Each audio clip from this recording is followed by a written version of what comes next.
అవును, ఒక గుడి చూపించి ఆ గుడిలో దేవుడు వరాలు ఇవ్వడు అని చెప్పు.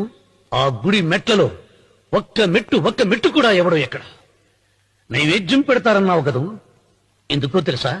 పెట్టిన క్షీరాన్నాలు, దద్దోజనాలు, పులిహోరాలు మనం మెక్కుతామని తెలిసి, అదే దేవుడు తింటాడని తెలిస్తే శనగ చెక్క, ఒక బెల్లపు ముక్క కూడా పెట్టరా.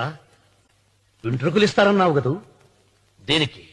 మళ్ళీ ములుస్తాయన్న ధైర్యంతో గుండు గుట్టించుకున్నాక జన్మలో ఒక్క వెంట్రుక కూడా మొలవదు అని చెప్పు. ఒక్కడు కూడా గుండు గుట్టించుకోడు. నా దృష్టిలో భగవంతుని పూజించే వాళ్ళు రెండు రకాలు. భయంతో పూజలు చేసేవాళ్ళు, ఆశతో మొక్కేవాళ్ళు. పాపం చేశాం, ఆయనకు దండం పెట్టి చేసిన పాపాన్ని ఏదో ఒక రూపంలో హుండీలో వేసేద్దామనుకునే వాళ్ళు మొదటి రకం. మొక్కితే ఏదో దక్కుతుందని ఆశపడేవాళ్ళు రెండో రకం.